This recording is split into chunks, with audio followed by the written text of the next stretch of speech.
Hello everyone, आप सभी को सुबह की राम राम जी, गुड मॉर्निंग, सुप्रभात। तो आज मैं फिर से आपके साथ में एक रेगुलर लंच की थाली की रेसिपी शेयर करने वाली हूँ।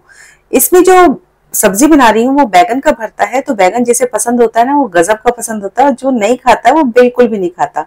पर इस तरीके से बैगन बनाइएगा तो वाकई में बहुत पसंद आएगा, उम्मीद करती हूँ।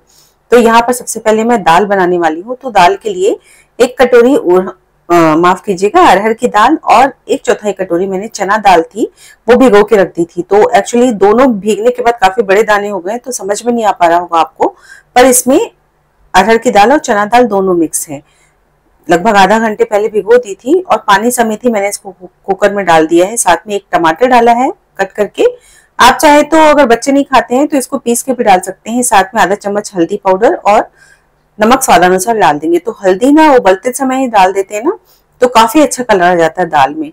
और मैंने पानी थोड़ा सा और डाला है, ताकि 1 इंच लगभग पानी ऊपर होना चाहिए दाल के। और आधा चम्मच घी डाल दिया है, जिससे कि बहुत अच्छा टेस्ट आ जाएगा दाल में।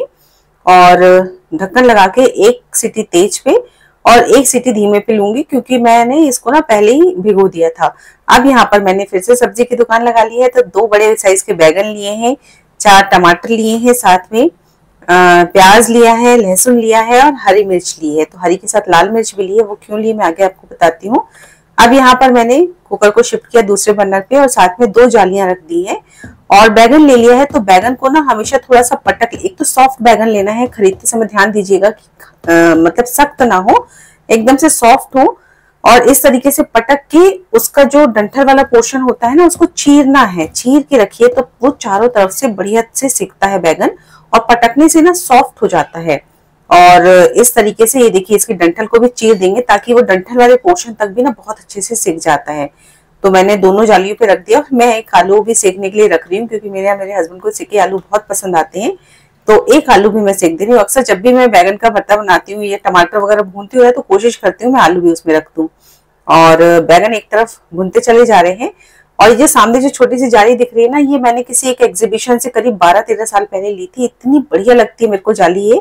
इसमें ना बहुत जल्दी टमाटर बैगन भुन जाता है। अब यहाँ पर मैंने प्याज कट कर लिया है। तो बैगन के भरते में ना प्याज ज्यादा सा चाहिए रहता है, तो रफली चॉप किया है। टमाटर कट कर लिया है, साथ में लहसुन की कलियां ली हैं 6 से 7। और लहसुन ना थोड़ा बड़े बड़े साइज में मैं कट कर रही हूँ। अगर आप छोटे मतलब बैगन के, माफ कीजिएगा, अगर आपको लहसुन बड़ा बड़ा साइज का नहीं अच्छा लगता है, तो आप उसको इमाम दस्ते में क्रश कर सकते हैं। साथ में अदरक मैं ग्रेट कर ले रही हूँ आधा इंच, और 2 से 3 हरी मिर्च को भी इस तरीके से बारीक चॉप कर लेना है। तो बस प्याज को ना थोड़ा सा बड़े साइज में मैं रखती हूँ, ताकि ना बैगन के भरते में बहुत अच्छा टेस्ट आता है। अब ये मोटी वाली लाल मिर्च है, हरी और लाल दोनों मेरे पास में थी।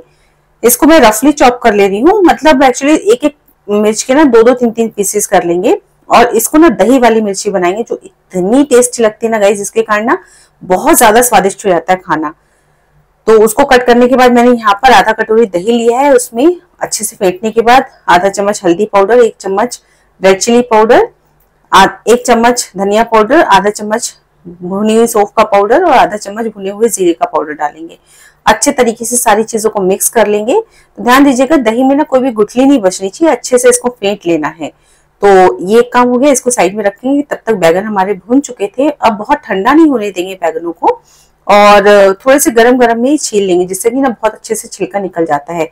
अच्छा, कई बार छिलका निकालने के लिए ना लोग इसको धोने लगते हैं, तो धोइएगा बिल्कुल भी मत, वरना जो स्मोकी फ्लेवर है ना इसका, ये बिल्कुल निकल जाता है। तो हाथ से अच्छे से क्लीन हो जाता है। थोड़ा बहुत अगर बैगन का छिलका रह भी गया तो कोई दिक्कत की बात नहीं है, पर धोइएगा बिल्कुल भी नहीं, वरना इसका स्मोकी फ्लेवर निकल जाएगा। फिर वो स्वाद नहीं आ पाता बैगन में, जो एक्चुअल में आना चाहिए बैगन के भरते में।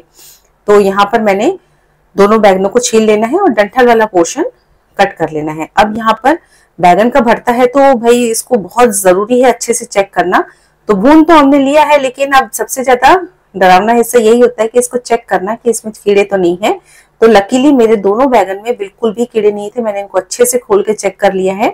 ये तो एक बैगन चेक हुआ, दूसरा बैगन भी इसी तरीके से खोल के अच्छे से चेक कर लेंगे। तो बैगन बनाते समय ना कीड़ों का बहुत ध्यान देना पड़ता है। चाहे किसी भी तरीके का बैगन बनाए, तो उसमें कीड़े होने के बहुत ज्यादा चांसेस रहते हैं। और ये मौसम तो बहुत ही मतलब कीड़ा हो सकता है इसमें। और ये देखिए, आलू पे मैं आपको दिखा रही हूँ कि अच्छे से भुन चुका है।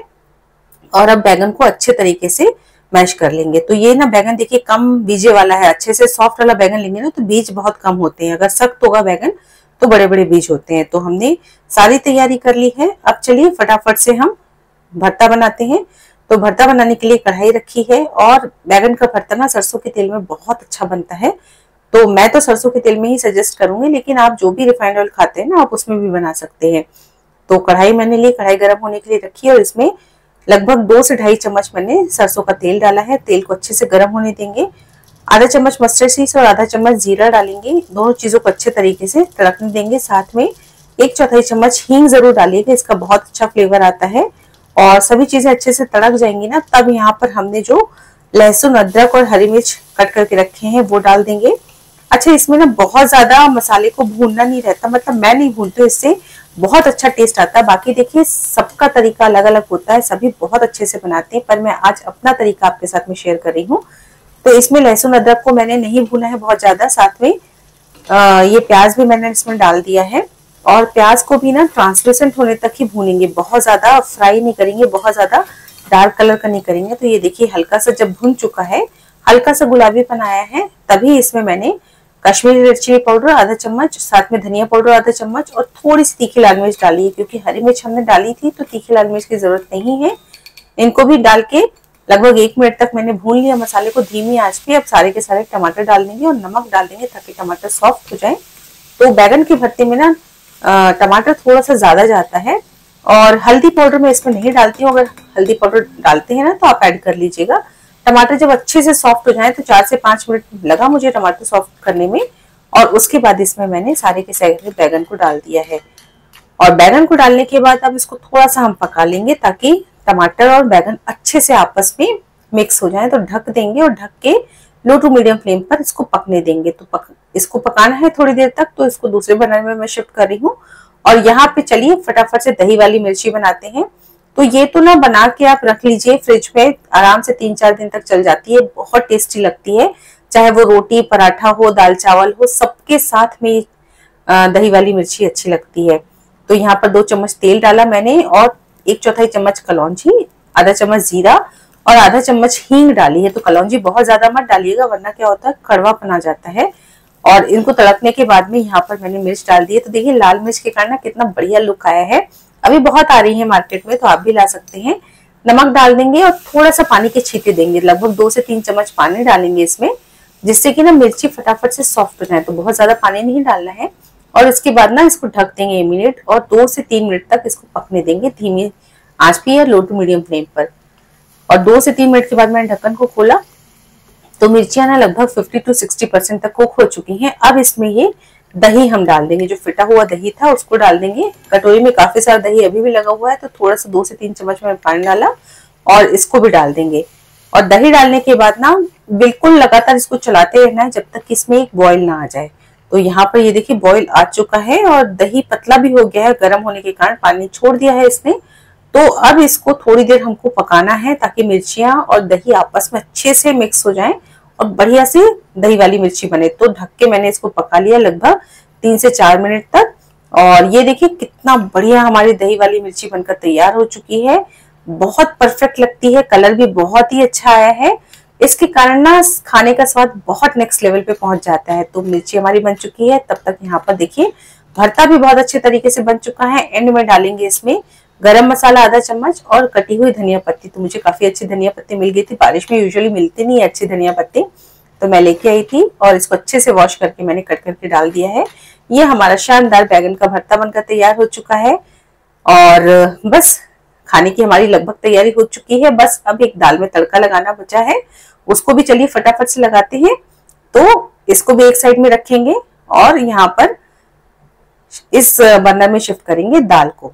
तो दाल में सीटी अच्छे से हो चुकी थी, इसकी विसल पूरी हो चुकी है, इसमें से स्टीम पूरी निकल चुकी है। और मैं आपको दिखाती हूँ, ये देखिए हमारी शानदार दानेदार दाल बनकर तैयार हो चुकी है। मेरे यहाँ पे घुटी हुई दाल नहीं खाई जाती है, तो मेरे यहाँ दानेदार दाल होती है। अगर आपको इसको में घुटी हुई दाल पसंद है ना, तो इसी करछुल को खूब तेजी से चला दीजिए गर्म करते हुए दाल को, तो बहुत अच्छी घुटी हुई सी दाल हो जाती है। तो मैंने थोड़ी सी दाल अलग निकाल ली है बिना बघारी वाली, उसको मैं बाद में तड़का लगाऊंगी, क्योंकि मेरे यहाँ मैंने फ्रेश दाल में तड़का ही लोग पसंद करते हैं। तो अभी जितनी दाल खानी है उतनी दाल में मैं तड़का लगाने वाली हूँ। तो यहाँ पर 1 से 1.5 चम्मच मैंने घी डाला है तड़का पैन में, और इसमें आधा चम्मच मस्टर्ड सीड्स, आधा चम्मच जीरा और थोड़ी सी हींग डालेंगे। साथ में कटे हुए लहसुन या क्रश किए हुए लहसुन मैंने 2 से 3 डाले थे, वो शूट नहीं हो पाया गाइस, तो वो डाला। और साथ में 2 साबुत लाल मिर्च डाली, उसमें से 1 तोड़ के डाली थी, ये मैंने बघार में डाला है। अब इसमें आधा चम्मच कश्मीरी रेड चिली पाउडर और आधा चम्मच धनिया पाउडर डाला, और ये बिल्कुल बढ़िया सा तड़का ऊपर से हम दाल में लगा देंगे। तो बिल्कुल फ्रेश जब तड़का लगाते हैं ना दाल में, तो बहुत अच्छा टेस्ट आता है। अब यही दाल अगर 2-3 घंटे बाद खाएंगे ना, तो वो स्वाद नहीं आता। तो जब भी दाल बनाए ना, तो ऊपर से उसी समय तड़का लगाए ना, तब बहुत ज्यादा टेस्टी दाल लगती है। थोड़ी सी कटी हुई धनिया पत्ती मैंने इसमें भी डाल दी है। तो ये हमारी अरहर चना दाल तड़का भूनकर तैयार हो चुकी है। चलिए फटाफट से थाली लगाते हैं। तो सबसे पहले मैंने दाल सर्व की। अच्छा, रोटी और चावल मैंने साथ में बना लिए थे, तो वो तो नॉर्मल मैं कई बार रेसिपीज आपके साथ में शेयर कर चुकी हूँ। और यहाँ पर बैगन का भरता, और साथ ही साथ में बहुत शानदार दही वाली मिर्ची मैंने सर्व की है, साथ में चावल और गर्मा गर्म रोटियां। तो ये है आज की मेरी बिल्कुल सिंपल सी लंच थाली। पर ये ऐसी थाली है ना कि बहुत सेटिस्फैक्टरी, बहुत दिल को सुकून देने वाली और बहुत ज्यादा टेस्टी थाली बनकर तैयार होती है इस तरह की। तो रेसिपी अच्छी लगी हो तो लाइक जरूर कीजिएगा, और अगर आपको मेरी रेसिपीज पसंद आ रही हैं तो चैनल को सब्सक्राइब भी जरूर से कर लीजिएगा। साथ में अगर आपको वाकई में मेरी रेसिपीज पसंद आ रही है तो एक कमेंट भी जरूर कीजिएगा, जिससे मुझे बहुत मोटिवेशन मिलता है। और मेरा फेवरेट काम अब मैं आपको टेस्ट करके बता रही हूँ, तो मैं तो टेस्ट करके बता रही हूँ, आप इसको जरूर से घर पे ट्राई कीजिएगा और मुझे कमेंट करके जरूर बताइएगा कि आपको ये थाली कैसी लगी। तो चलिए फिर मिलती हूँ मेरी अगली और नई रेसिपी के साथ। तब तक के लिए take care and bye bye.